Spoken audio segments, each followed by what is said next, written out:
In Chapter 7, we'll be dealing with powers. A power has two parts. It has the base number, and then it has the exponent. In this expression, x is the base, and n is the exponent.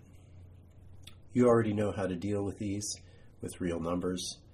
2 to the power of 2 is 2 times 2, and we have a quick way of referring to this as 2 squared. 2 to the third power is equal to 2 times 2 times 2, and you know this as 2 cubed. 2 to the fourth power does not have any special name.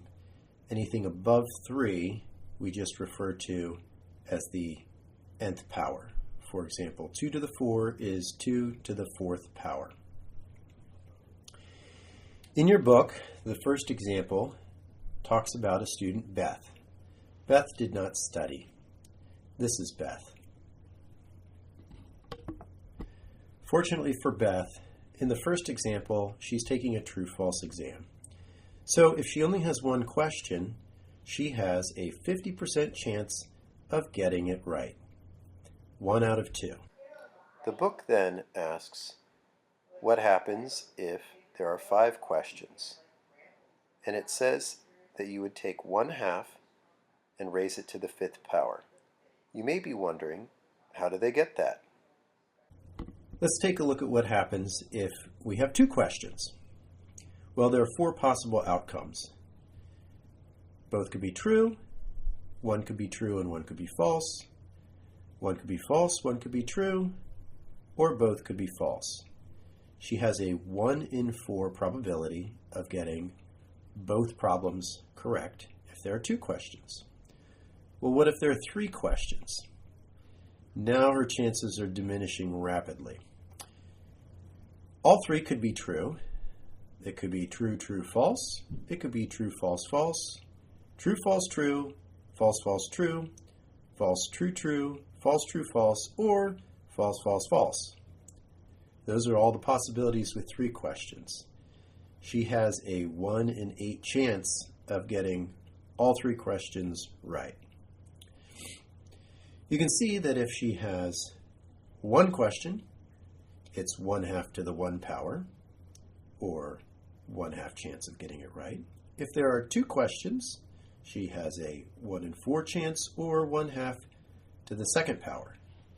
If there are 3 questions, she has a 1 in 8 chance, which is 1/2 to the 3rd power. So, if there are 5 questions, her chance of getting all 5 right are 1/2 to the 5th power. So far, we've only dealt with how the book comes up with 1/2 times 1/2 times 1/2 times 1/2 times 1/2 equals 0.03125, the chance of her getting all 5 questions right, if they are true false. The book then goes on to propose, well, what if they're multiple choice and each question has 4 possible choices, A, B, C, or D? But now, if it's multiple choice, A, B, C, or D, each question has a 1 in 4 chance of being guessed correctly. Okay, let's take a look at the equation that they've proposed in example number 1. So now for a multiple choice test, we have the probability of getting 1 problem correct is 1/4. And if there are 5 problems, we will raise it to the 5th power. And our approximate probability of getting all 5 questions right is very small. Poor Beth, 0.000977 chance of getting 100%. She should have just studied. So once again, the 1/4 represents the probability of getting 1 problem correct. The 0.000977 is the probability of getting all the problems correct. And the power, the 5th power, is the number of problems.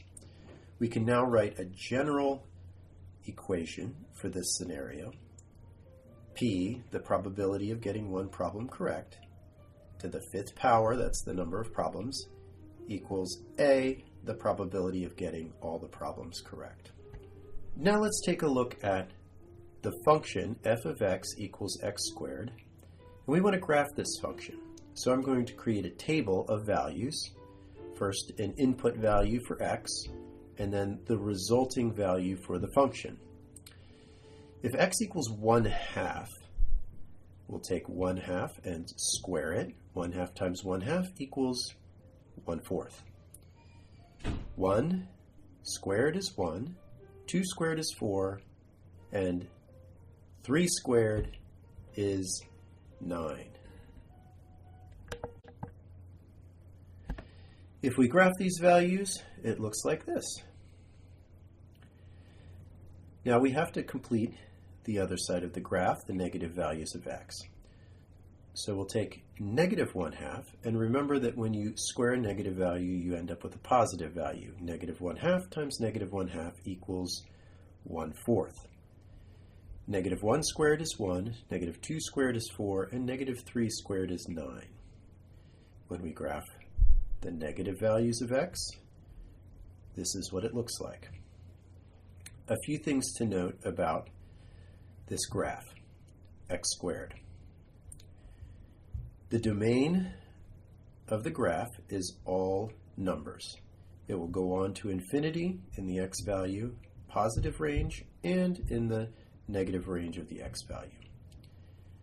The range of the function is only all positive values. There are no negative values to this function. When you look along the y-axis,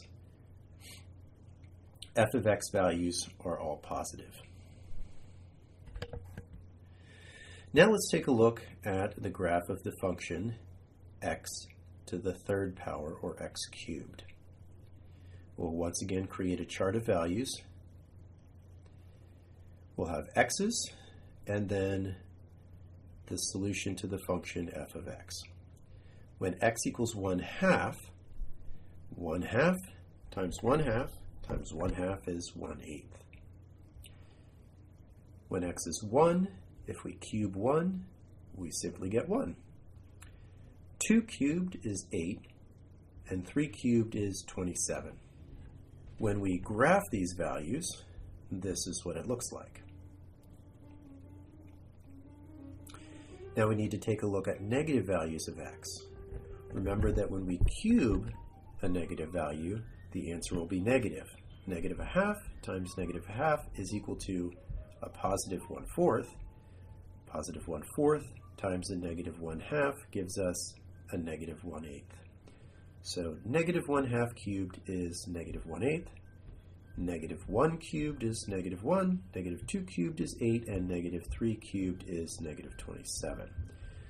When we graph these values, we'll notice that we are going negative in the x coordinates and negative in the y coordinates. So our graph goes down.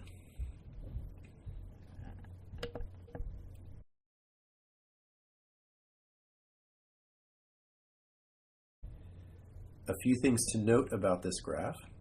The domain is all real numbers. We will continue to go to infinity in the positive values and in the negative values. The range of this function is also all real numbers. And the symmetry is what we call radial symmetry. Let's talk in general now about the function or the expression x to the n power. If n is an even number, our graph will look like this. This goes for x squared, x to the fourth, x to the sixth power, and so on. One thing to note is that as the power gets higher, so take for example x to the sixth, the values less than 1, that portion of the graph, x less than 1, will become flatter.